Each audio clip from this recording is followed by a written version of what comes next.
শুধু তারেক রহমান ক্ষমতায় আসলে কিন্তু দেশ উন্নয়ন হবে না, আপনারা তাকে সহযোগিতা করতে হবে, তাই নাকি? যে সব জনগণ মিলে তাকে সহযোগিতা করতে হবে।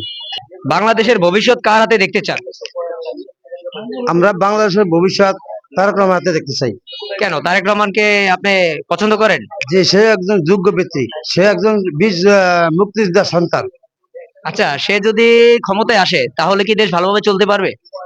আশা করি ইনশাল্লাহ ভালোভাবে চলবে। তার আম্মাও ভালোভাবে চালাইছে দেশ, তার বাবা চালাইছে, সেই জন্য আমরা আশা করি ইনশাল্লাহ সে ভালো করে চালাবে। এখন আপনি তো ভোলা জেলার, আপনার এখানে আপনার ভোলা বরিশাল ব্রিজ করে দিবে বলছিল তারেক রহমান, আপনি সেই নিয়ে কি মন্তব্য? ইনশাল্লাহ যদি ভোলা বরিশাল সেতু হয়, এটা ইনশাল্লাহ সবার জন্যই, বরিশাল ভোলা বিভাগের জন্য সবার জন্য ভালো হবে। আল্লাহ রহমতে যদি তাদেরকে সংসদে আল্লাহ রহমতে জ্বালায় নেয়।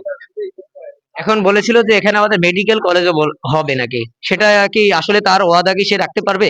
ইনশাল্লাহ তার বাবা যখন করছে দেশ উন্নয়ন, সেও করার আশা করে ইনশাল্লাহ সেও ভালো করতে পারবে।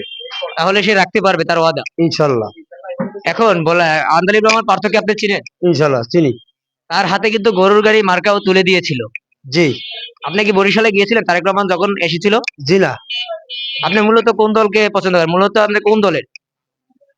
আমরা দল বল নির্বিশেষে আমরা তারেক রহমান ভালো জানি, তারপর তারেক রহমান নির্দেশে চলি। এটা আমরা সবচেয়ে ভালো মনে করি ইনশাল্লাহ। আপনি কি কোনো দলের কর্মী? জি না, আমরা সাধারণ পাবলিক। সাধারণ কর্মী, এই তো। কোন দলে তো আপনার নাই, না ভোট আমরা, নাই। জি না, আমরা সাধারণ পাবলিক। তাহলে আপনার বিশ্বাস আছে বিএনপি যদি ক্ষমতায় আসে তাহলে বাংলাদেশ এগোতে পারবে সামনের দিকে? ইনশাল্লাহ আশা করি। আচ্ছা, তারা কি প্রতিহিংসা রাজনীতি করবে? জি না। তারা কি প্রতিশোধ নেবে? জি না, সেটা দিতে তারা করবে না।